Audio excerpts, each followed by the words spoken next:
Welcome to Forging Resilience, exploring for a different perspective on strength and leadership. Join me as we discuss experiences and stories with guests to help gain fresh insights around challenge, success, and leadership. So today on Forging Resilience, you're stuck with me. And it's nothing to do with the fact I took 2 weeks off, had some podcast cancellations, and now I'm filling gaps. Honest. But something that came up for me a couple of weeks ago was this: asking for what I want. I'm part of a public speaking group, Toastmasters, here in Barcelona, something that I really enjoy. I had to write a speech, which I did. It's around exactly that, asking for what we want.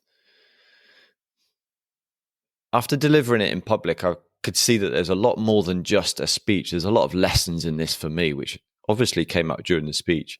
And it's something that I've shared with a couple of people as well as to my coaching group. And I thought it'd be worth doing a quick episode around this theme. So I'd like to take you back just before Christmas, early December.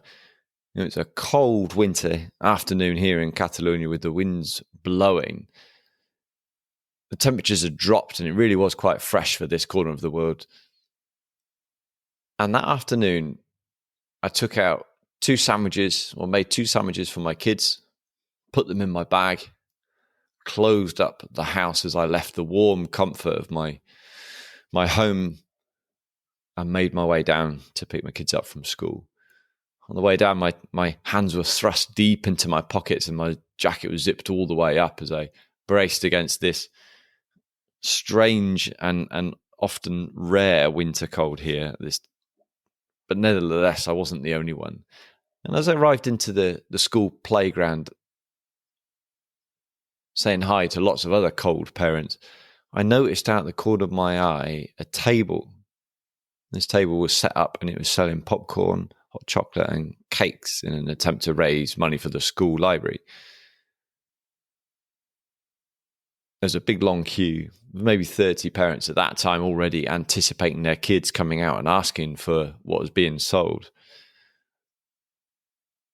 So many of my lessons come through my kids, being able to pause and reflect and respond rather than react. And so it's no doubt and no surprise that a lot of my lessons come through my incredibly powerful, direct young daughter of 8 years of age.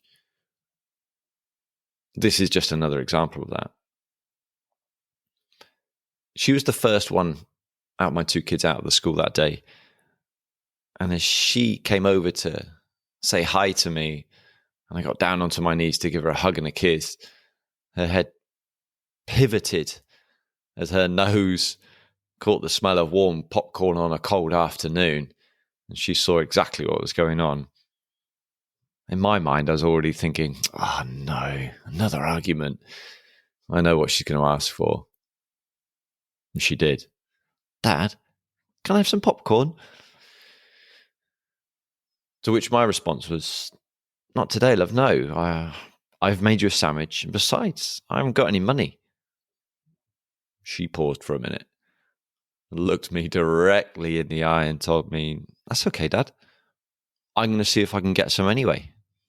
Can I? Go for it, love. And she made her way past this queue of parents, which was probably now at 40 or 50 impatient parents waiting for overpriced popcorn, not that hot chocolate and rather dry cake to be sold. And she went right up to the front of the queue. At this point, I got distracted talking to somebody, and the next thing I know, my son had come over and was asking for his sandwich, which I duly gave him. And then my daughter appeared, beaming smile on her face, with a big brown bag of popcorn. And it was a really interesting thing. I asked her, Liz, how did you get that popcorn, love? Well, it was easy, Dad, she replied. I just asked. I said, you got no money. And I said, Mum can maybe pay them back next week. There you go. She asked for what she wanted, and this time she got it. But it wasn't really until I got home that night that the full impact of what she had shown me there and that she had done started to land. You see, in my house, most evenings, much to my kids' disappointment, I asked them 3 questions. What's the best bit about today? What was a challenge about today? What did you learn? And sometimes the answers are short and sharp. Sometimes they're humorous. Sometimes they can't be bothered. And that's all okay. But tonight was one of the occasions, on that night was an occasion where a bit of a gem of wisdom was dropped into my lap from my 8-year-old daughter. And as I asked her, Liz, what did you learn today, my love? She paused, reflecting for a second. And she said that if I don't ask, I won't know whether the answer is yes or no. And there you have it. Unless we ask, we will never know if the answer is yes or no. And so the whole point of this story and me talking about this is to ask for more of what we want. And there's a couple of little things that I'd like to add on to that. For some of us, we need to ask ourselves, what is it we even want? And that doesn't always have to be deep and meaningful. It could be a relationship. It could be more business. It could be a promotion or pay rise. So many times in the past, I've been waiting for these things and opportunities. And some do come, yeah. But I can speed my progress up or get a lot closer to those possibilities or those things that I want by asking for them. So I've come up with 5 little things for myself, which I'd like to share for you in helping you get more of what you want by asking. And point number 1 is to know what you want. Be clear and direct when you're asking for what you want. Don't beat about the bush. There's a time and a place for everything, obviously. Just like my daughter, she wanted popcorn, so she went straight up to the front and asked for it. She knew. Number 2 is courage.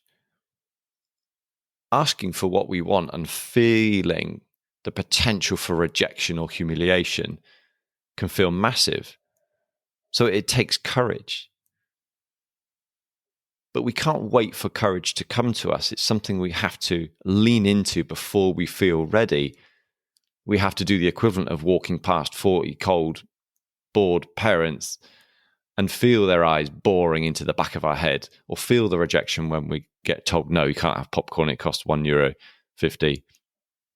That is possible. So it takes courage. And I remind myself that that's not in the absence of fear, it's doing the thing that we want or asking for the thing that we want, irregardless of what's going on for us internally. And with courage, it's something that we can practice on a daily basis with the small things, the small interactions, doing what's right by us, helping or supporting somebody, saying sorry when we've wronged somebody. The opportunities are endless. We only have to be open to see them. Where can we practice courage? So that's number 2, courage. 3, separation. In asking for what we want, we have to be able to separate ourselves from the outcome. So if in asking we get it, that doesn't make us any better, any more valuable, any more justified. It just is. And on the flip side of that, it's also true. If we get told no, if we feel the sting of humiliation or rejection, that doesn't make us any worse. That doesn't make us unvaluable or unworthy. The answer was no. So zoom out of the outcome in asking. Point number 5. Yes lives in the land of no. This is a great saying I picked up from another coach, Rich Litvin, and I love it.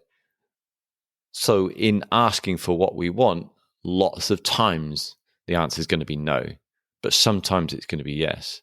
And unless we ask for what we want, we won't know if the answer is yes. Unfortunately, yes lives in the land of no. So we're going to have to wade through plenty of no's to get to our yes. And number 5 is practice. It's like anything.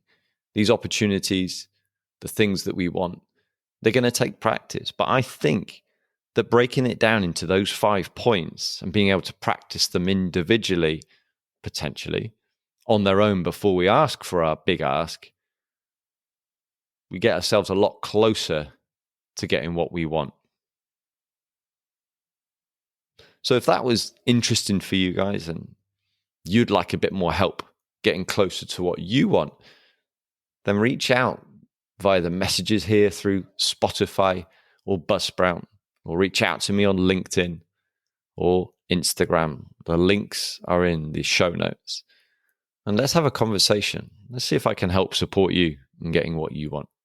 And if you've got any questions or comments or any observations from what's come up listening to this today, then I'd love to hear from you. Have a great day.